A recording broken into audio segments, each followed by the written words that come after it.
La parola di vita di questo ultimo mese dell'anno giubilare 2025 è tratta dal libro del profeta Isaia, capitolo 52, versetto 10, là dove dice: «Tutti i confini della terra vedranno la salvezza del nostro Dio».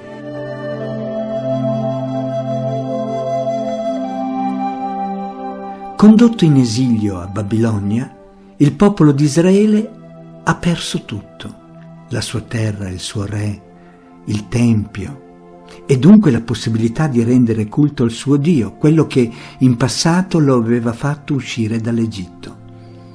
Ma ecco, la voce di un profeta fa un annuncio strabiliante: è ora di tornare a casa.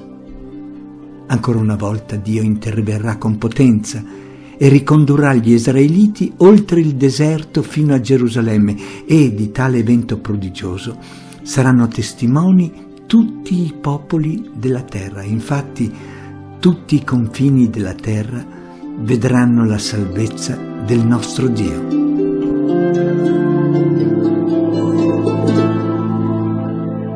Anche oggi la cronaca è invasa da notizie allarmanti.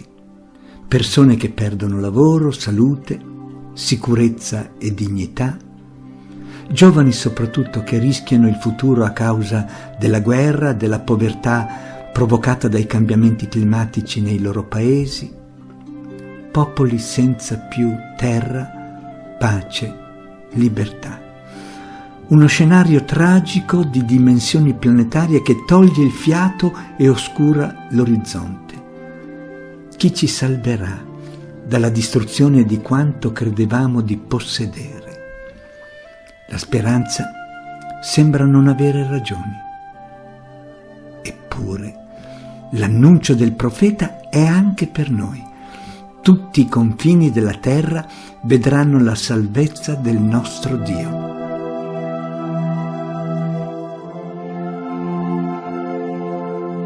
La sua parola rivela l'azione di Dio nella storia personale e collettiva ed invita ad aprire gli occhi sui segni di questo progetto di salvezza.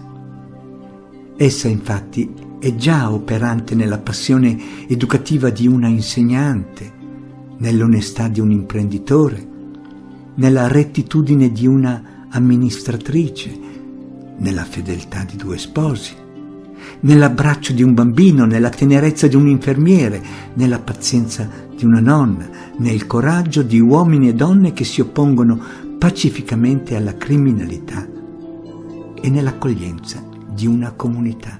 Tutti i confini della terra vedranno la salvezza del nostro Dio.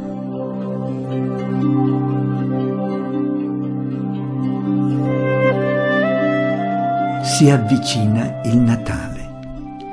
Nel segno dell'innocenza disarmata del bambino possiamo riconoscere ancora una volta la presenza paziente e misericordiosa di Dio nella storia umana e testimoniarla con le nostre scelte controcorrente.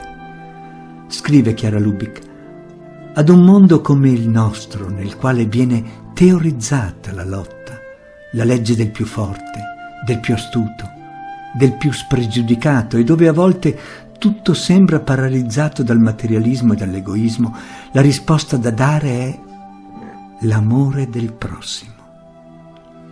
È questa la medicina che lo può risanare. È come un'ondata di calore divino che si irradia e si propaga, penetrando i rapporti tra persona e persona, tra gruppo e gruppo, e trasformando poco a poco tutti i confini della terra vedranno la salvezza del nostro Dio.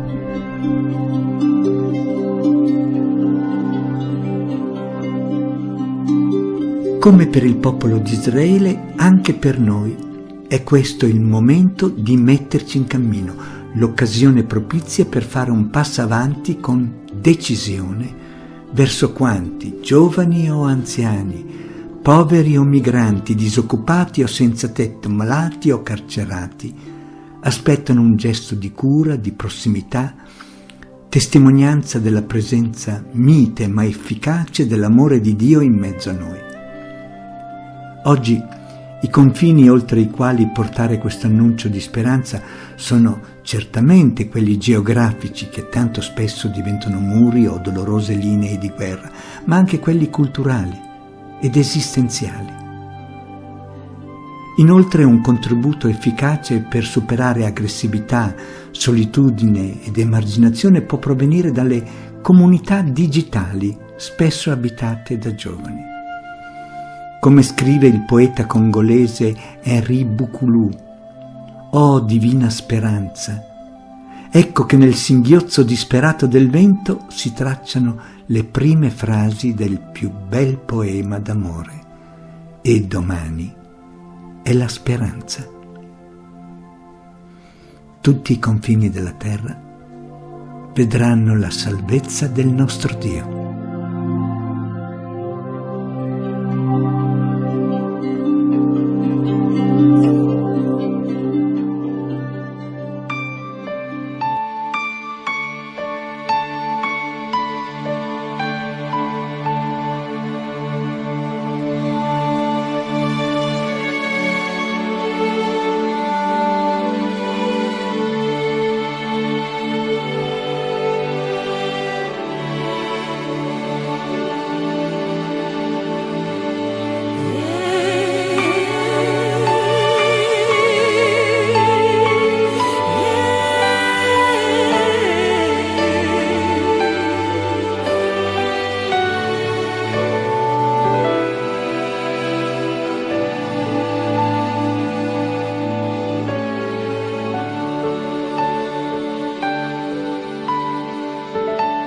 The shadows, they are falling.